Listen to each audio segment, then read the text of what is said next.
everybody, Anneke Beerten here. In today's video, I would love to give you guys some basic tips on how to ride a berm and also go over a couple of common mistakes I often see when coaching riders. So the first thing that I would love to start with is body position. We need to know where to be on the bike when approaching a berm and when riding a berm. I like to coach having your pedals level going through a berm. So if you have your pedals level, your weight is equally divided and you have great bike and body separation. The next thing is, I don't want you to crouch into the bike. I want you to stay nice up and tall and have a relaxed body position. Also, we don't want to shift those hips all the way back because then again, we lose that center position on the bike that we would like to have like really good traction. The further back we are, the less control we have up the front and all the weight is in the back. So we want to make sure we divide that really nicely. We can always have a slight hinge at the hips backwards, but nothing too deep all the way back with the butt on the tire. So great reminder, be nice up and tall, have those pedals level, and that is the body position that I'm looking for coming into a berm. Braking coming into a berm.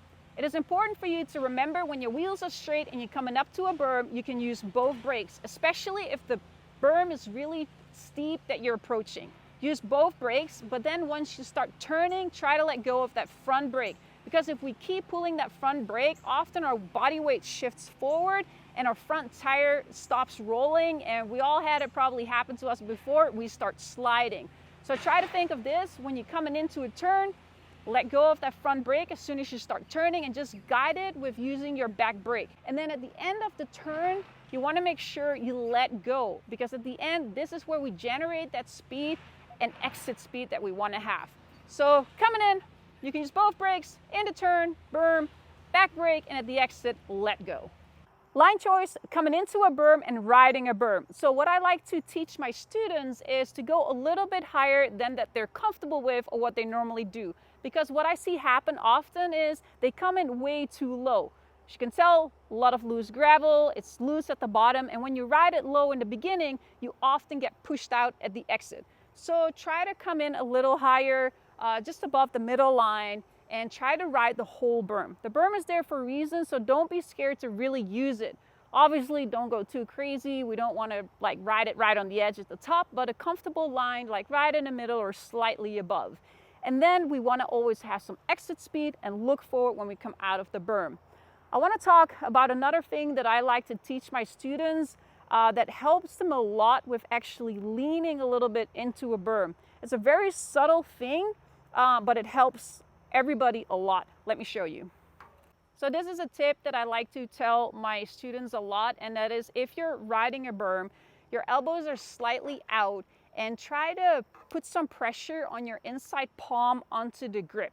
I'm not telling you to grip the grip, I'm just telling you to put some pressure on that inside hand so you get a lean naturally. Also, what helps is slightly tipping your inside elbow down.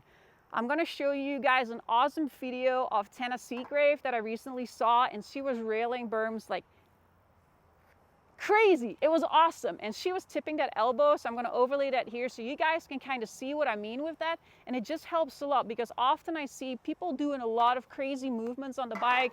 They put their hips out and their body is all over the place. But if you look at any pro rider, I like to really always look at them the way they ride.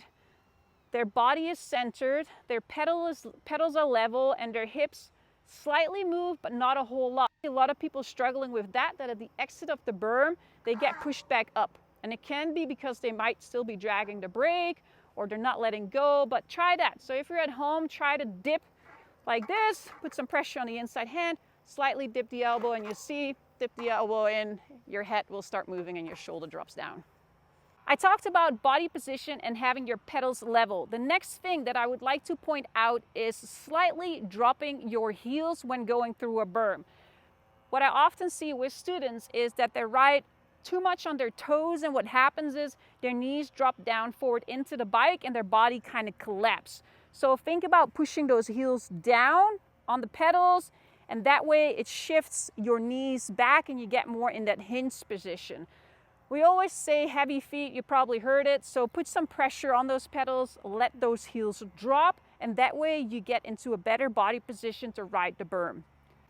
Hopefully these tips will help you improve riding a berm. There's multiple ways, obviously, how to ride a berm, but this is normally how I like to coach people and that I see them progress fastest. If you're riding a flat corner, we still use some of the same basics, right? We can use the braking, line choice, body position. The only thing that you might want to do different when it's a flat corner, you want to put your outside foot down. It's definitely like a personal preference and it all depends on the corner. But when we're talking about berms, I definitely like to coach pedals level and find your line and make sure you look up ahead out of it. Thank you everybody for watching. If you have any questions, please drop them below in the comments and see you guys out on the trails.